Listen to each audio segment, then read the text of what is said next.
Bueno, gracias, gracias al comité por la invitación. Para mí de verdad es un honor poder cerrar este congreso.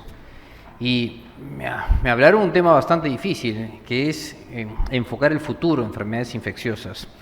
Y quiero antecederme un poco al hecho de que dentro de mis conflictos de interés que van a haber, yo pertenezco casi 100% al sector privado. Me es inevitable hablar de marcas comerciales y por favor no tengo ninguna intención de favorecer o desfavorecer cualquier marca correspondiente. Bienvenidos a mi presentación. El futuro en el diagnóstico molecular de enfermedades infecciosas. Hola, ¿qué antibiótico utilizo para una infección urinaria? Corrige infección, por favor.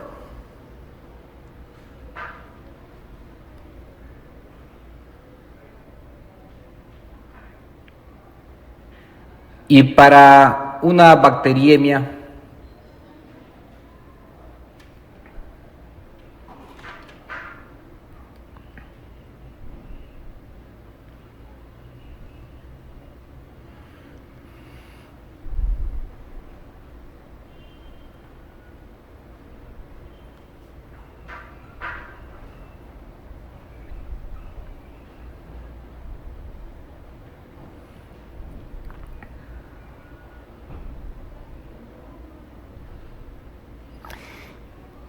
¿Qué son las carbapamenasas?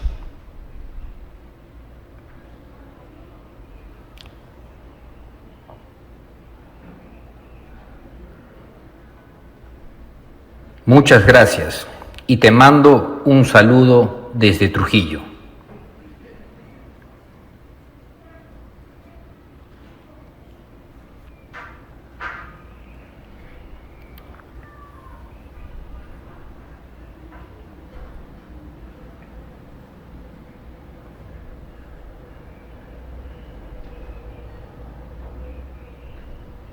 Seguiré, por favor, con mi charla.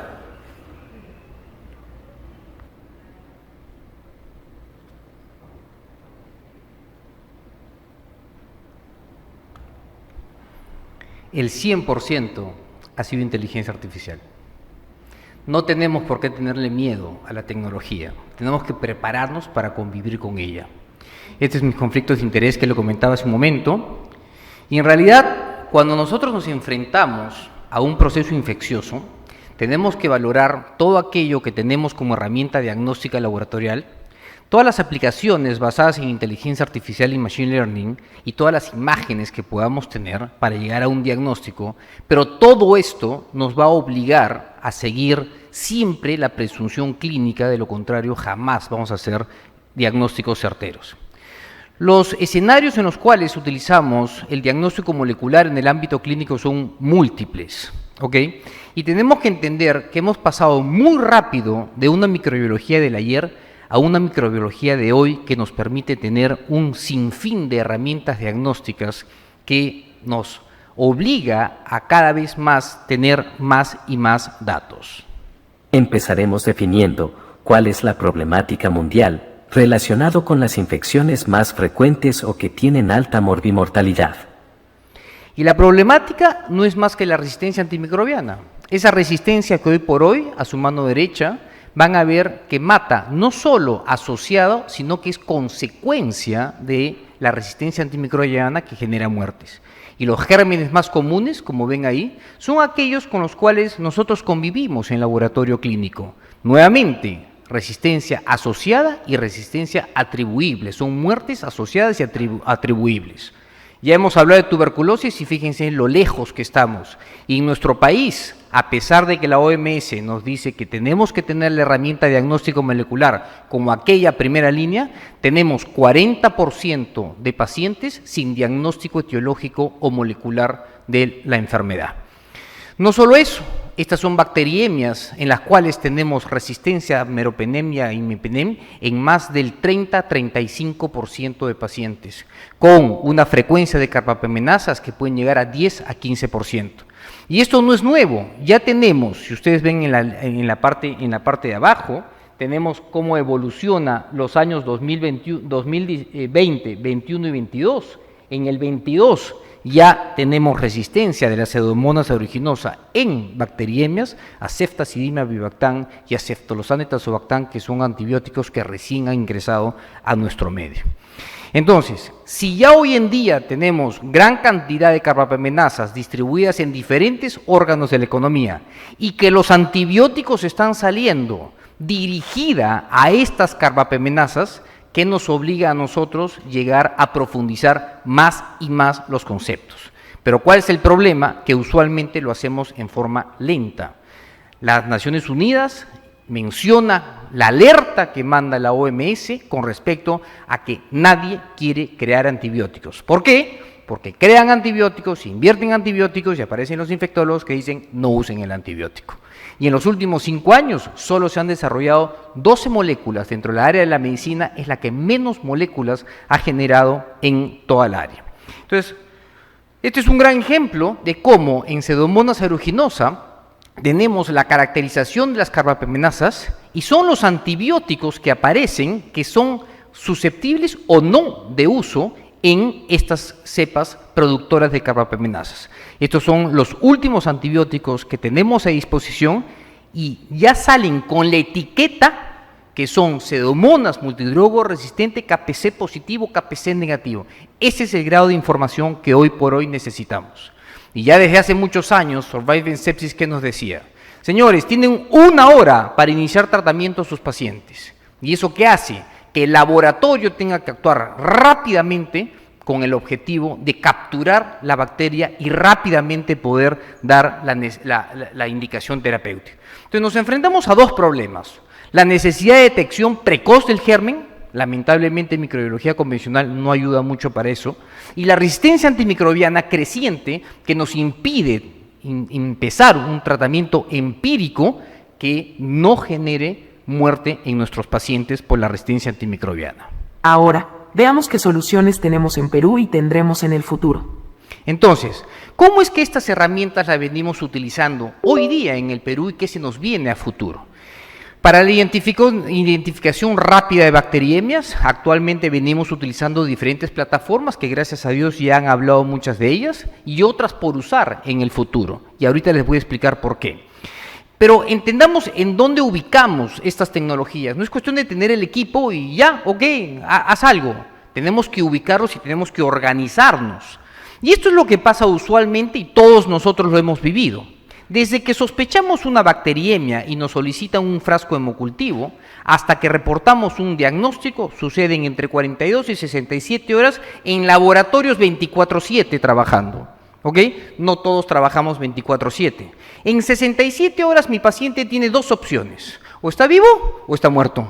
Por lo tanto, esa es la ineficiencia. Pero no significa que lo vamos a reemplazar. Vamos a ver qué es lo que venimos haciendo. Entonces, cuando alerta el frasco hemocultivo, intervenimos con métodos moleculares, que en el caso mío, para que sea costo rentable, es que he utilizado 2 tecnologías y con eso en el 2019 pronostiqué que podía adelantarse a 15 horas un diagnóstico molecular. Esto, señores, representa la diferencia entre la vida y la muerte de un paciente. ¿Ok? Y hoy por hoy voy a reemplazar, para ser más costo efectivo todavía, con otra plataforma que vamos a mencionar. Con una factura pequeñita en número de horas, ningún método es perfecto. Eso no quiere decir que dejas la parte tradicional. Todo continúa basado en algoritmos y este es el algoritmo que yo sigo hoy por hoy para continuar con una u otra metodología y de esa manera ahorrar recursos y poder llegar al diagnóstico certero. Llego al cultivo, llego al crecimiento, le hago identificación por MALDI-TOF, pero eso sucede entre 40 y 50 horas después de haber emitido un resultado. Entonces, de los frascos de hemocultivos, que por cierto solo tomo un mínimo de 2 frascos, si toman 1, mejor no hagan nada, están botando su dinero. Y dependiendo de lo que me diga el GRAM, tomo la decisión de qué plataforma molecular utilizo. Ahora que aparecen en nuestro medio nuevas plataformas con más genes de resistencia, es que es muy probable reemplace todo lo que venía realizando, ¿sí?, con estas nuevas plataformas que espero yo la parte de costos genere rentabilidad. Y estos son los resultados. ¿Funciona o no funciona? Por supuesto que funciona. 33.000 frascos estudiados antes y después de iniciar este programa. ¿Y qué tenemos? En barras azules, los tiempos moleculares. En barras verdes y rojas, los tiempos convencionales. Entonces, cuando uno utiliza adecuadamente estas tecnologías, esos azules, sin duda, han tenido más probabilidad de vivir que esos que están en verde y en rojo. ¿Ok?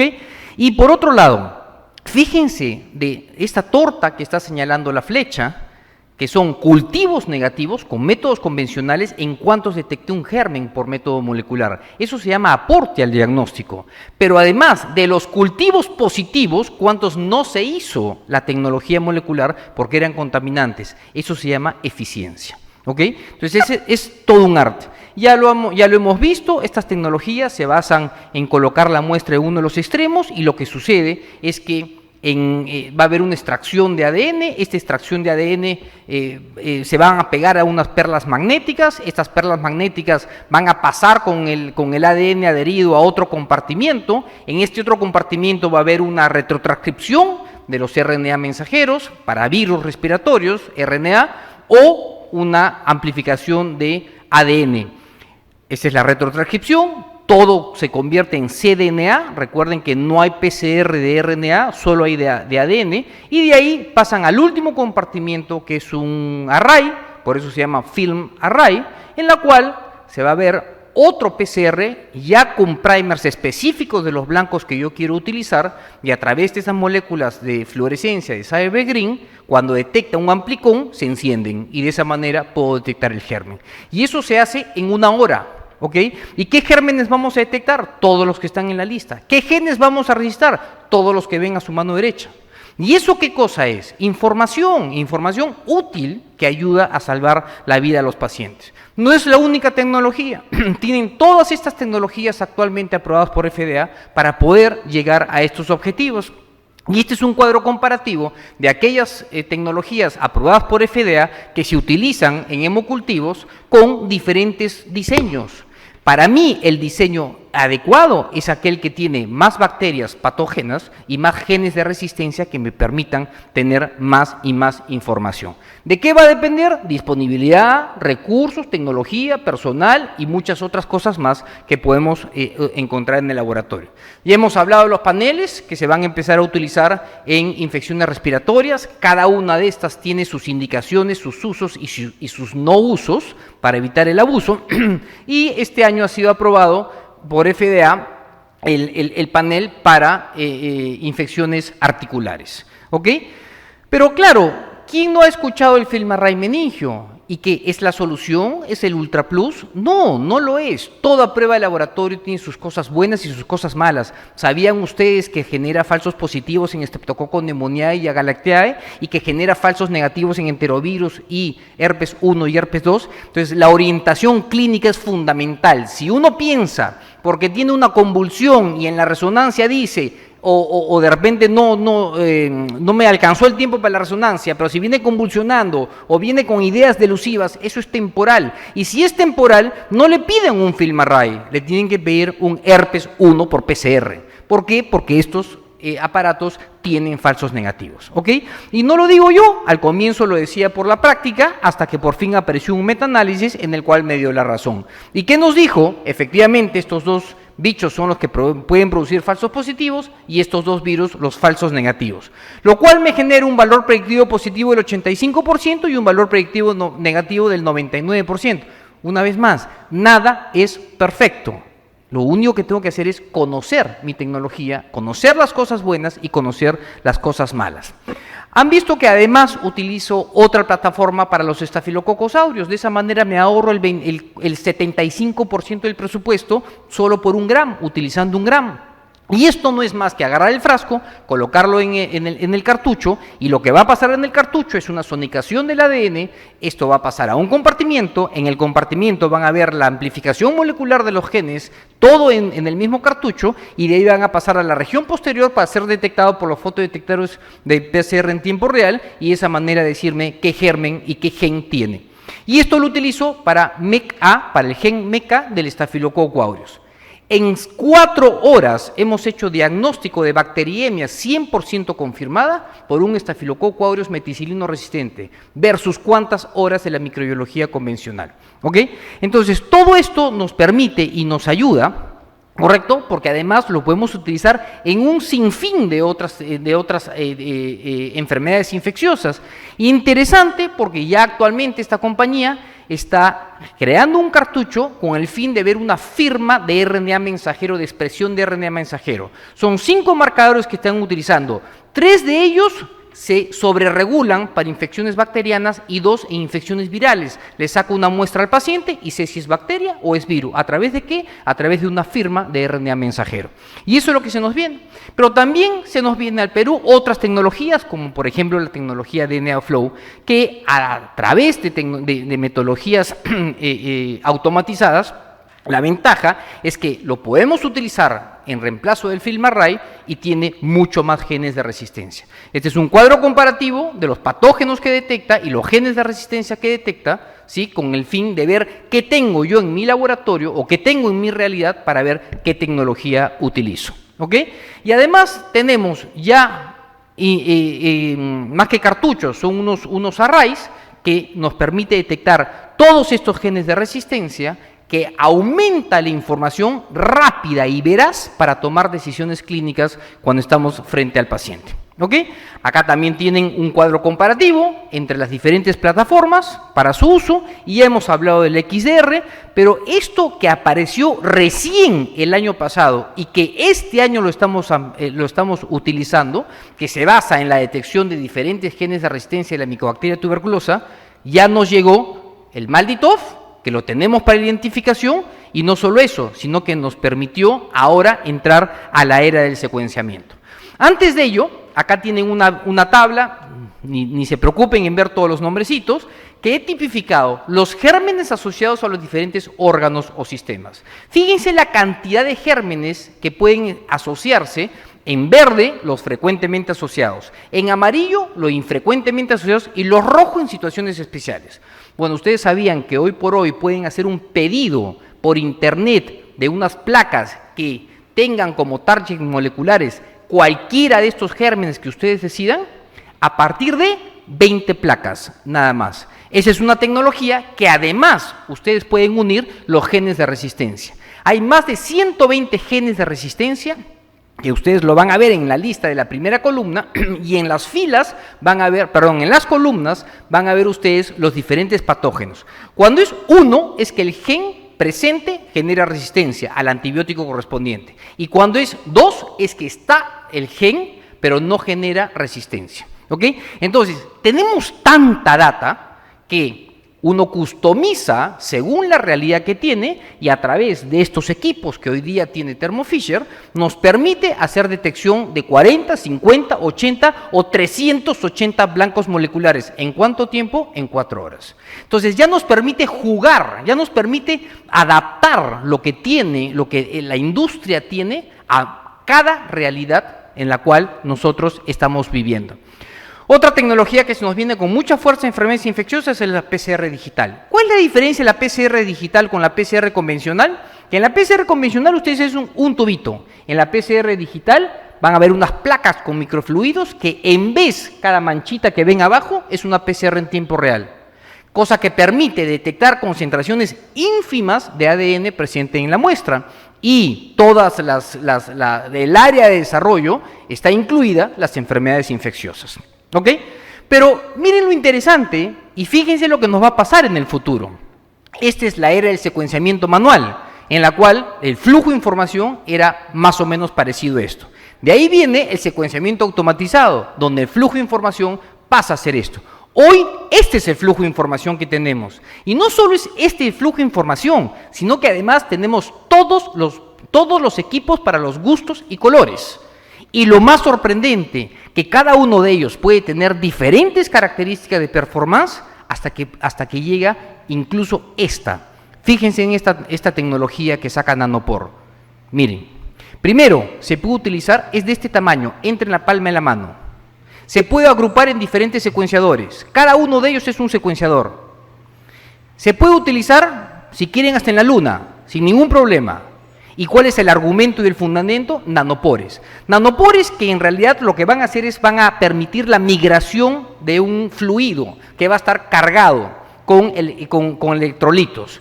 Este fluido o estos electrolitos van a generar diferentes cambios de electricidad que van a ser captados por los equipos según la base nitrogenada que está pasando por ese poro. Entonces, ¿eso qué nos permite? Hacer un secuenciamiento en la cama del paciente, con resultados que pueden ir entre 10 y 24 horas, conectado a través de un USB en su laptop. Esto es una realidad que hoy por hoy ya se viene utilizando. Lamentablemente sí, un poco costosa, pero ¿qué es lo que nos va a pasar? Que tenemos mucha diversidad de equipamiento y esto es lo más bonito, que los costos vienen cayendo impresionantemente. Impresionantemente que hoy, por un costo un poquito más alto que un cartucho de GeneXpert, puede utilizar tecnología de secuenciamiento masivo para detectar todos los genes asociados a la identificación de la micobacteria y todos los genes asociados a la resistencia antimicrobiana. Por lo tanto, voy a tener en un promedio de 15 a 24 horas qué micobacteria tengo en la muestra y qué mutaciones puedo tener para rápidamente saber la identificación y la resistencia antimicrobiana. Sin duda, hay mutaciones que tenemos en el Perú que probablemente la bioinformática de este reactivo no lo tiene. Son las limitaciones que tenemos que saberlas para hacer una correcta interpretación de los resultados. De hecho, la OMS ya tiene su manual de uso. Entonces, esto no es muy lejano, esto ya está acá y por si acaso, todo lo que les estoy hablando son tecnologías disponibles en nuestro país, ¿ok? Entonces, la velocidad con la cual podemos nosotros alcanzar esta información es brutal. Para nosotros secuenciar 180 pseudomonas aeruginosa que nos salían resistentes a carbapenems, esta es la información y ese es el análisis bioinformático, ahí están los genes. O sea, ni siquiera es un tema súper complejo y lo tenemos ya hoy por hoy a la mano de nosotros, ¿ok? De hecho, el tener esta tecnología o acceso a esta tecnología nos permitió determinar que el cartucho Cefate para carbapemenasas no detecta la IMP peruana. Porque resulta que esta IMP peruana había sido oriunda, valga la redundancia, del Perú, que nos permitió incluso inscribir la secuencia genómica en el NCBI. Entonces, tenemos que usarla. Y ojo, esto no necesariamente es investigación, esto es área clínica que nos obliga a los laboratorios a estar siempre atentos a esto. No solo nos permite secuenciar Pseudomonas, nos permite secuenciar cualquier bacteria y gracias a esta tecnología sí es que se ha podido determinar el primer reporte de OXA 181 productora en enterobacterias en el Perú. No hay otra, nadie lo va a hacer por nosotros. ¿Cómo se logra esto? Uniendo la clínica con las universidades. Esto lo ha hecho la Universidad Cayetano Heredia de las cepas que nosotros tenemos en el laboratorio, ¿ok? Y ahora, en la práctica, ¿lo utilizo? Por supuesto que lo utilizo. Esto es mastitis crónica granulomatosa, ¿correcto? Y para el diagnóstico va desde 1 gramo hasta secuenciamiento masivo. Y esto es una rutina que venimos trabajando en el laboratorio, en donde gracias a todas estas muestras y todo este proceso que venimos llevando a cabo, nos ha permitido generar datos a través de secuenciamiento masivo, ¿de qué? De infecciones. Secuencian IS16S y una IRT para hongos y una región para micobacterias. Y fíjense, en este caso tenemos una mama con una mastitis granulomatosa por 4 tipos de Corynebacterium. ¿Y eso qué nos ha permitido detectar? Nos ha permitido empezar a entender cómo es que se produce la mastitis granulomatosa, que es una enfermedad altamente prevalente en nuestro medio. Estos son diferentes casos en los cuales venimos trabajando con esta tecnología y nos permite identificar gérmenes para que junto con el acto quirúrgico podamos dar un tratamiento adecuado dirigido al blanco que estamos encontrando. Solo 2 de estos casos me ha crecido en el cultivo convencional, que por cierto tuve que identificarlos con un Malditov. Eso no lo tiene todo el mundo, pero tenemos que ir camino a eso, ¿ok?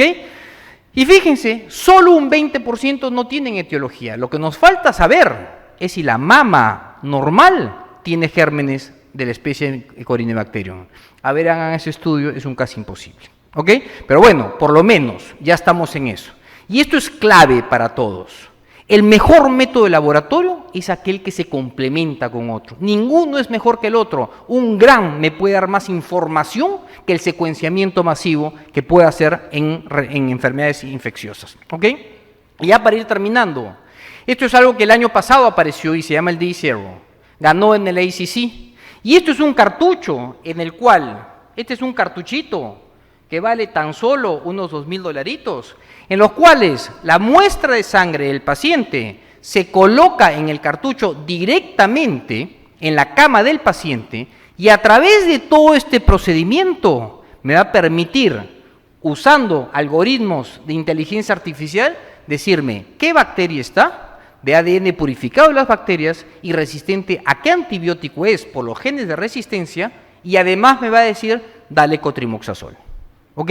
Esto no es investigación, es realidad y tiene aprobación por FDA. Pero acá viene un problema. Tanta información emitimos que cómo la digerimos. Estos son mis hemocultivos. Gérmenes que ni los conozco, por cierto, y maldito todos los días me presenta uno nuevo. Pero no solo eso, sino que además tenemos muchos genes de resistencia que estamos reportando hoy por hoy. Entonces, uno emite un resultado desde el laboratorio y dice, tengo esto con estos genes. Y el médico te dice, ¿y para cuándo es el antibiograma? ¿Qué pasa? No logramos, la tecnología va muy rápido en relación a la clínica, ¿ok? A la implementación clínica. Nosotros vamos 10 años por delante de lo que van nuestros colegas clínicos, ¿ok? Y se los digo como infectólogo, el laboratorio va mucho más rápido de lo que va a la clínica. Entonces, para eso, gracias a Dios, ya definieron algunos conceptos. Viene la inteligencia artificial en match con los resultados del laboratorio. Y la inteligencia artificial, si bien es cierto la han definido, esta es una definición de Microsoft, ¿correcto? En la cual solo quiero mencionarles que el Machine Learning es un componente de la inteligencia artificial. Pero creo que esto es lo más práctico. ¿Cómo funciona esto? Yo le aporto variables a mi computador. ¿Para qué? Para que un segundo intento, cuando le dé una variable, ella me la devuelva según yo le he enseñado. Pero claro, habiendo tantas variables, ya empieza a haber una deep learning, una red neuronal muy profunda, porque son demasiadas variables. De hecho, esto viene creciendo brutalmente, creo que esto ya es repetitivo, y fíjense, lo que hacemos con un celular, lo hacíamos con un computador que estaba en una habitación entera, y que se nos vendrá en el futuro, ¿ok? Y este es un gran problema, que no hay muchos infectólogos y genera mucho dinero y resistencia la administración de antibióticos. Entonces aparece una compañía que dice, oye, yo te resuelvo ese problema. Yo te acerco lo que hoy día los clínicos saben con lo que el laboratorio genera o produce. Y esto hace que cuando nosotros combinamos los organismos disponibles con las resistencias disponibles o los genes resistentes y por las muestras, nos genera 17 tetracuadrigintillón. ¿Conocían ese número? Bueno, son tantas probabilidades que un cerebro humano es muy difícil lo llegue a tener, porque esto es Big Data. Con inteligencia artificial y Machine Learning puede funcionar. ¿Y cómo en la práctica, cómo funciona? Miren, acá tengo un resultado de laboratorio y así se emite. Las bacterias, el hemocultivo, los genes de resistencia. Nadie entiende nada. Entonces, ¿qué le digo? Oye, dale cefepime y vancomicina. Se acabó el asunto. ¿Por qué? Porque el computador ya le enseñé que si detecta una pseudomonas aeruginosa con genes X, Y, Z, la recomendación va a ser cefepime. Y claro, cada uno de estos componentes tiene diferentes significados, que no es momento obviamente de detallarlos porque es para todo un tema. Y acá viene lo que comentaba el doctor en Alemania. Cuidado, la inteligencia artificial necesita personas inteligentes para entenderlo, ¿ok? Y por ejemplo, es un caso en donde yo encuentro una E. coli con una Klebsiella sin genes de resistencia, inteligencia artificial pura, cotrimoxazol. Y esto está recomendado por las guías del CDC y son fármacos aprobados por FDA para esta indicación. ¿Sí? 100% inteligencia artificial. Atopobio vaginae, Gardnerella vaginalis, dale metronidazol. Pero no todo lo sabe el computador y empieza un proceso de Machine Learning. Si ustedes ven las bacterias que están a mano izquierda con los genes de resistencia que están por debajo en verde, somos los infectólogos los que le decimos, oye, computador, yo te voy a enseñar, dale de la floxacino, por favor. ¿ok? Y esa manera es como el computador empieza a aprender de nosotros para que cada vez resuelva más. Pero acá viene un problema. Si es que encuentra un Clostridium difficile, por ejemplo, ¿qué resistencia detectó? A nadie le importa, el tratamiento es fidaxomicina, vancomicina o metronidazol. Pero ¿qué sucede cuando detecta una SHIF, una beta-lactamasa? La pregunta es, oye, ¿los blancos moleculares, los primers que yo estoy pidiendo y que estoy detectando, detecta todos los SHIFs? No, no detecta todos los SHIFs. ¿Y qué pasa si es que yo tengo una SHIF que no detecta? No lo vas a detectar. Y es por eso que a nosotros nos pasó lo que nos pasó. No detectábamos porque el aparato no detectaba nuestra propia carbapenemerasa. ¿Ok? Entonces, por otro lado, acá tiene un caso. El computador que dijo cotrimoxazol. ¿Por qué? Porque había una E. coli con ningún gen de resistencia. Vean a mano izquierda, a su mano derecha, vean si hay un gen asociado a cotrimoxazol, a resistencia a cotrimoxazol, ninguno. Por lo tanto, eso es una posibilidad de error. Y yo tengo que saber qué dice a la derecha, qué dice a la izquierda, para ver si le hago caso o no le hago caso al computador. ¿Correcto? Diferente es cuando yo veo una recomendación, por ejemplo, de levofloxacina, cuando debajo tienen genes resistentes para quinolonas. Ajá, acá sí le hago caso. Y por último, si es que yo no sé o el computador no sabe mi realidad, si tienen celular, métanle un QR a esto. Agarren sus celulares y entren a ese QR, los que puedan. Los que no puedan, yo les voy a decir qué es lo que les va a pasar. Ese QR les va a llevar a una interacción, a un reporte interactivo. Lo mismo que hemos visto hace un momento, lo va a llevar a esto. ¿Para qué? Para que toda la información que no le di en su momento al computador, yo se lo porte. Por ejemplo, la paciente está gestante. Si yo no le dije que estaba embarazada, todo lo demás resuelve. Por ejemplo, yo tengo cotrimoxazol como resistencia importante en mi laboratorio. Te cambia toda la indicación. Nuevamente, no es difícil, esto es interacción de variables, ¿ok? La diferencia es que están ordenadas, ¿sí? en un computador, ¿ok? Y además nos permite un montón de otras cosas más y nos da un mapa microbiológico, por cierto, para tomar decisiones. Y con esto quiero terminar. Lindo el reporte de cefepime y vancomicina, ¿verdad? Efectivamente, era sensible a cefepime y sensible a vancomicina. O sea, el computador no se equivocó. Esto salió 36 horas después de lo que salió el gen de resistencia y el reporte basado en inteligencia artificial. Pero era un catéter venoso central, señores. Eso no se cultiva, eso no se reporta. Entonces, los procesos tenemos que regularlos a nuestra tecnología porque en este caso se botó el dinero por la basura, porque el cultivo de sangre periférica estaba negativo. Esto no se reporta. Entonces, nuevamente, no se trata de tenerle miedo a la tecnología. De lo que se trata es cómo utilizo la tecnología de una forma adecuada para el beneficio de los pacientes. ¿Ok? Pero claro, tenemos 30% de resistencia a cefepime. Tranquilo, cuando recibes un reporte, dile que tienes 30% de resistencia a cefepime y te va a sacar probablemente el cefepime de la lista. ¿Ok? Entonces, usos de inteligencia artificial tenemos por todo lado, para todos los usos y todos los sabores. Pero nuevamente, tenemos que saber utilizarla. ¿Y qué es lo que viene pasando? Las máquinas y los computadores, sin duda, quieren reemplazarnos. ¿Ok? No lo van a poder hacer. Lo que pasa es que tenemos que adaptarnos a ella y evitar esto. Esto es lo que está pasando hoy en día. No, ¿me va a quitar el trabajo? No, no te va a quitar el trabajo. Lo que tienes que hacer es utilizar la tecnología para que pueda el colega, ¿sí?, tener más fácil esa interpretación que beneficie a su paciente. Y bueno, todo esto lo pueden encontrar en la segunda edición, que va a estar en descarga gratuita en octubre. Pueden descargar el libro de Diagnóstico Molecular de Enfermedades Infecciosas de la web. Y termino con esta diapositiva. Les agradezco a todos por haberme acompañado en esta presentación. ¿Tendrán alguna pregunta? Muchas gracias.